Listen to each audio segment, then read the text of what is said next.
Ryan, digon di digwydd yn y gêm, ond y darlun mawr ydy oherwydd canlyniadau heno bod chi ddim wedi gorffen yn y chwech ucha. A cwpl o gemau yn ystod y cymal gyntaf lle dylen ni di ennill yn ni heb, a dyna beth sydd wedi rwystro ni nid yn unig heno, a dyna sefyllfa, ond 2 blynedd allan o'r pedair, ni wedi gorffen yn y chwech ucha a i orffen tu fas, mae hwnna'n ffain da fi. Mae'r cyngor wedi cryfhau heddi o ran tîmau yn arwyddo yn dda iawn, a ni jyst i cwmpo bach yn fyr eleni na gyd. Top 6 yn union be o'n i moyn, ond ni heb. Trwy diwethaf eithon ni Ewrop, eithon ni gorffen seithfed. Be sy'n bwysig eleni nawr yw bod ni'n mware i identity met Caerdydd. Eithon ni i ffwrdd o hwnna chydig bach yn ystod y tymor mor belled, a mae'n rhaid i mi nôl i ffindo ein ffordd eto. Third place going into phase 2. Are you pleased with where you are in the league, or where do you assess where you're going now into the latter stages of the season? I don't think we've played well consistently for a while, really. So I think, considering the way I feel we've performed, I think third is pretty good. Obviously, at the start of the season, we were hoping to challenge TNS and hoping to secure second again. For now, second doesn't look realistic.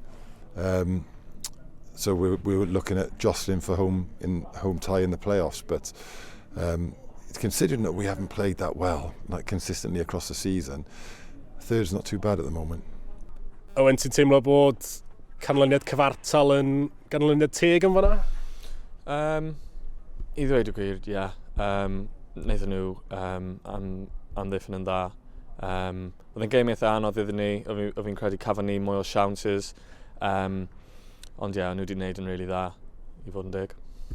Y penderfyniad dadleuol heno oedd y cerdyn coch i'r golwr Sam Seeger. Be o'ch barn chi ar hwnnw? Dwi ddim yn cerdyn coch. Dwi ddim yn dadleuol o be fi'n gweud fan hyn, ond dwi ddim yn cerdyn coch o bell ffordd. Mae match-up yn sefyll rhwng Sam Seeger a chwaraewr nhw. Ydy, falle bod e'n cyffwrdd ar bel gyda'i law tu fas i'r cwrt, ond dwi ddim yn clear an obvious goal scoring opportunity o bell ffordd. So, wy'n anhapus iawn gyda'r penderfyniad, achos mae wedi rhoi ni o dan anfantais heddi, ac yn y gemau nesaf, ni heb Sam Seeger am y gemau nesaf. Ond fi'n hynod falch y ffordd oedd boys fi wedi ware heno. Yn sicr yn erbyn tîm da, gyda 10 dyn. Ac mae'r penderfyniad na wedi'n cael effaith mawr ar y gêm yn fy marn ni.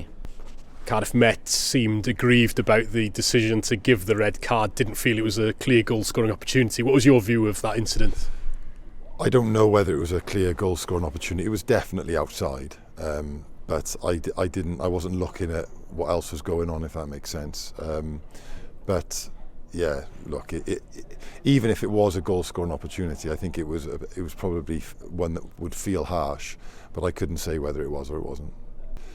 I think we deserved all 3 points, but you know, the pivotal moments were probably late on. We couldn't put a second in, and also early on they couldn't put a second in. They had a couple of chances on the counter, but they still had chances. So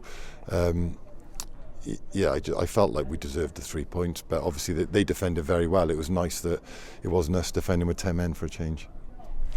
Sut ydych chi'n teimlo wrth fynd mewn i ail ran y tymor yn y trydydd safle na? Ydych chi'n teimlo'n hyderus mai hwnna di'r safle? Ydych chi'n amddiffyn rwan, neu os na dal y beithio nhw wthio am yr ail safle? Oes, mae'n gobaith. Dwi ddim dros o tamar yn dros o, mae pawb yn dweud hwnna, a fi jyst yn mynd i dod fan hyn a dweud yr un peth. Os ydych chi'n edrych ar y bwrdd, mae yna bach o gap rhwng ni a Conisci, a maen nhw'n chwarae'n anhygoel, felly bys nhw eisiau anelu am brig y tabl. Felly, trydydd yw be ni probably mynd i dod.